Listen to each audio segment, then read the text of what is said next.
Who would Ned Stark choose to side with in Targaryen Civil War in House of the Dragon?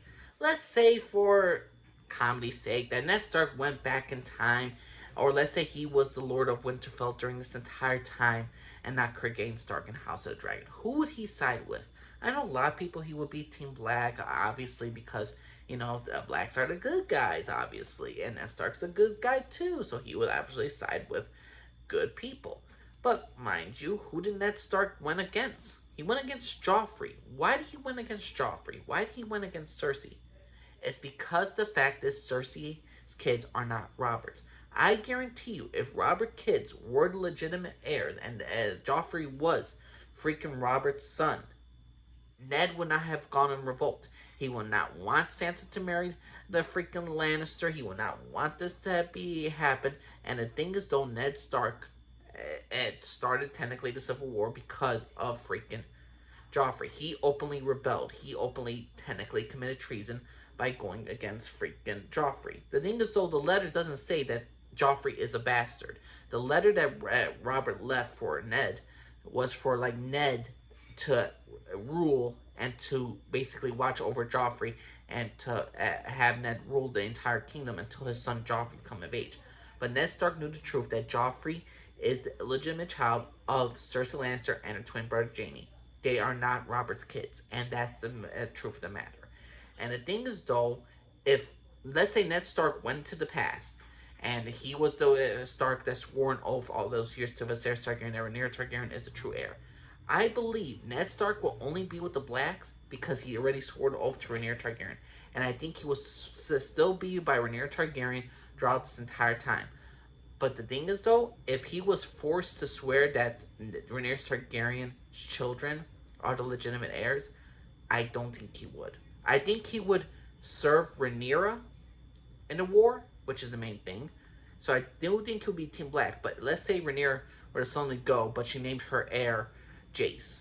I don't think Ned Eddard Stark would side with the freaking Blacks. I don't think he would side with freaking Rhaenyra's children at all. Because the whole point of the entire thing of Iron Throne and the duty of, like, what is sacred and what is law, Ned chose Stannis in a sense. He supported Stannis because he was the elder brother and he's the rightful heir.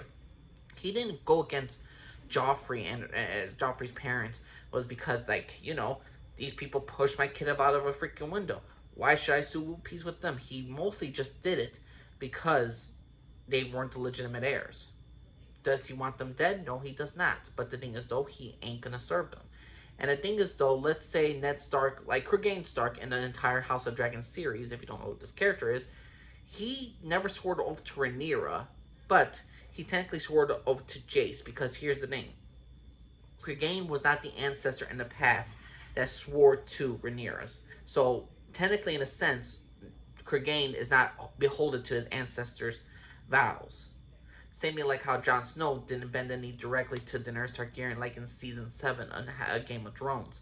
As he said, as he said to Daenerys, I believe he said, I'm not, you're not responsible for the sins of your father, but I'm now beholden to my ancestors' law word. So if Ned Stark didn't swear the oath to Rhaenyra, I don't think he would side with Jace, with the Targaryens. Because the fact of the matter is, Ned is a very straightforward character. He's black and white. And let's say Ned Stark did live in this time. Know what he would see in King's Landing during this entire time? He would see that Rhaenyra Targaryen's children are obvious bastards. They are not black. They don't have white hair. They are obvious bastards. And the thing is, though, he also sees people who get called out this stuff are executed. Look at Vaemond. Vaemond was killed off because he called Rhaenyra a whore, and he called her children bastards publicly. Thing is, though, he was supposed to just lose his tongue, but he was executed for it. And other people who dare speak the truth in the books about Rhaenyra's parentage, Rhaenyra's children's parentage, their tongues are ripped out. So, I don't think Ned would side with Rhaenyra. I don't think he would approve of Aegon's stuff that he does in the show. I don't think he would approve a lot of things that Rhaenyra has done. And I don't think he would trust Daemon Targaryen at all. But ultimately, at the end of the day, I really do see Ned would only choose to side with Rhaenyra unless he already swore an oath. If he never swore an oath and he never was beholden to somebody's vows, I don't think he would have swore oath to Rhaenyra. And I don't think he would have sworn oath to her children, who are obvious bastards. Again, Vaemon Valorian was killed all because, again, he called Rhaenyra Horde, three obvious bastard children, and they are taking over a certain throne that did not belong to them, in the Driftmark throne. Granted, Rhaenyra got away with it because she got her children to marry Daemon's kids, who are more or less aligned to that entire lineage and that entire family. So technically, she had an out with her marrying her kids to freaking Daemon's kids. So that appeased House Velaryon for the most part, even though Vaemon did not like that at all. And in some cases, if they include Vaemon's children, they don't side with Rhaenyra either. There's a whole lot of things I could talk about, like, hey, about this character, about this character, about this character. Who would this character side with if they went back in time? But to me, if we literally look at it, like one of the most important figures of Game of Thrones. When you look at Game of Thrones, you think of season 1 with Ned Stark on an Iron Throne with his big ass sword and that freaking poster, him on the Iron Throne, Sean freaking Ben, and you think of that character. Who would he actually side with in House of Dragon? Would he actually side with Queen Rhaenyra or King Aegon? Honestly, if he was down in King's Landing, and if he also if he would not really support what the Hightowers were doing, but he cannot deny that Princess Rhaenyra is breaking the law by having bastards on the Iron Throne. He cannot deny that. And Ned Stark, how he was in the freaking Game of Thrones seasons, he found out that the kids were bastards because he looked at the freaking history of the freaking hairline. Blonde hair, blonde hair, blonde hair, blonde hair. I mean, like, Robert's line was black hair, black hair, black hair, then all of a sudden they turn blonde and blonde and blonde. And he's seen the other bastard children of Roberts and how they have the same hair as Robert, so it's obviously something else. So Ned got that. Ned didn't choose. Again, Ned didn't side with. Ned didn't go against Joffrey just because, like, hey, your family did evil shit to my family.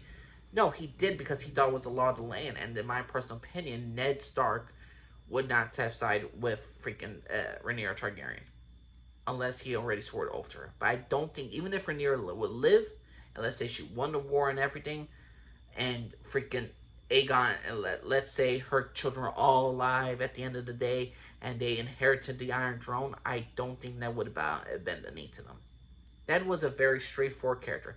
Whether you like it or not, for his foolishness, for his honor, for him being an honorable man, Ned Stark was very black and white when it came to certain things. Look how he treated Jaime Lannister. Jaime Lannister, the Kingslayer. He just saw him as dishonorable. He finds, like Barristan Selmy, a freaking knight, a great knight, a loyal knight. But yet Barristan Selmy stood by a king who killed his freaking brother and his, like, say what you want about Jaime Lannister, but would freaking other people in the House of Westeros, would the other, like Barristan Selmy, would he actually kill the king if the freaking if he was there? If the king told him to burn them all, would he obey his orders? Because he stood by along with everybody else, just stood there and watched. Again, Ned Stark blamed Jaime Lannister about, like, hey, you just stood there and watched, and Jaime Lannister says, yeah, 10,000 men just 1,000 men just stood there and watched. And the thing is, though, in some cases, I side more with Jaime than I do with Ned in that situation, because Ned just doesn't see something just black and white. He just sees it right and wrong, nothing really gray, nothing in the middle. So to me, Ned Stark would choose Rhaenyra Targaryen. He would side with the blacks, only if he swore oath to her previously. If he didn't, I don't think he would swear an oath to her. I don't think he would swear to her children, and I think he would side with Aegon. It all depends on the timeline. But that's my personal opinion, everybody. Where do you think Ned Stark would side with? Who do you think he would side with in that freaking House of the Dragon? The Greens or the Blacks? Please know what y'all think. Angels, subscribe to everybody. Bye-bye.